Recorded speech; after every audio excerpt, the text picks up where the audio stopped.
Hey there, YouTube. Welcome to Monday's edition of The Breakfast Club. I'm Got That Funk. I want to thank you for joining me. So the Peach has us talking about a fun topic this week. Her video title was "What Woo Woos You?" And by woo, she's talking about, superstition. What superstitions might you believe in or would you like to be true? That kind of thing. Well, I wouldn't necessarily like any of them to be true. But I have studied an awful lot of what people used to refer to as occult interests. I've studied sympathetic magic. I've studied voodoo. I've studied I Ching. I've studied numerology. I've studied palmistry, tarot, astrology, sacred geometry, homeopathy, color therapy, crystal therapy, sonic therapy, etc. I've done an awful lot of reading in what are supposed to be nonfiction books.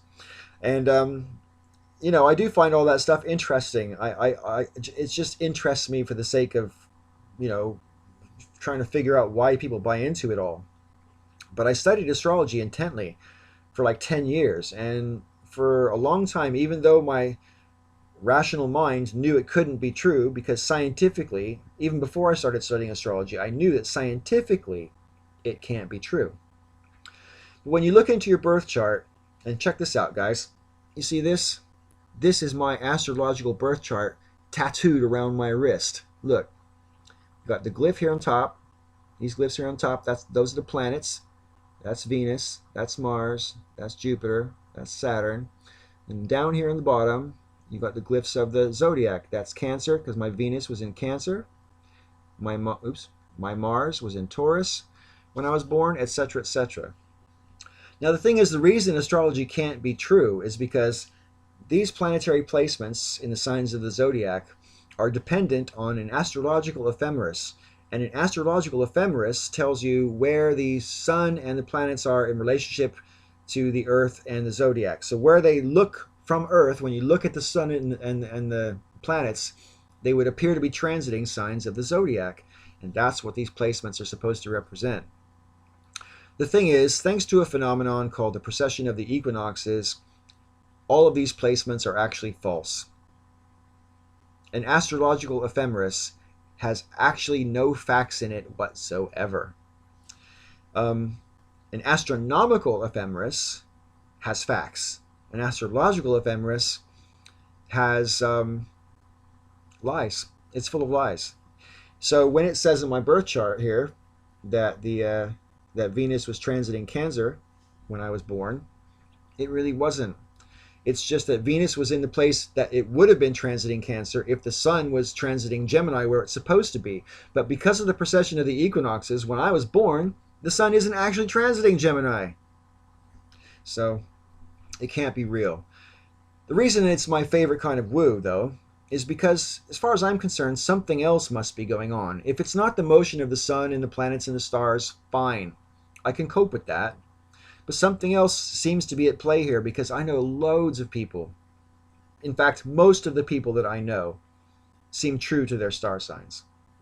And when I say star signs, I'm not talking about the horoscope that you might get in a newspaper or a magazine, that kind of thing. I'm talking about when you actually look into someone's birth chart and find out all the planetary placements, and you read. It's extremely complicated as well, and you read into it. There seems to be some validity behind it. But it can't be valid because everything it's based on is false. So what's going on? Now I hear you guys out there in the audience going, Paul, it's confirmation bias, you fucking idiot. I'm open to that, but I think it's a lot more complicated than that because, for example, in my own birth chart here, there's loads of things in my birth chart that I don't like, loads of things in my birth chart that I wish weren't there, that mean things that I wish they didn't mean. But if I'm honest about myself, to myself, those things that I would consider negative about myself are part of who I am, and it's all written right there in my birth chart, man. So something's going on, and I don't know what. But what I do know is it's not the motion of the planets and the sun through the zodiac. That much I'm confident about.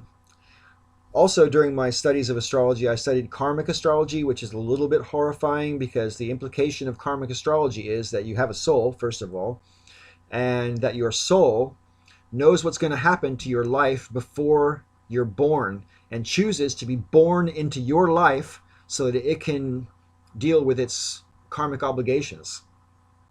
That's heavy duty, man. That's predestination taken to a completely different level. And I don't buy into that. I don't think it's true. But I find it interesting. And I've studied it for a long, long time.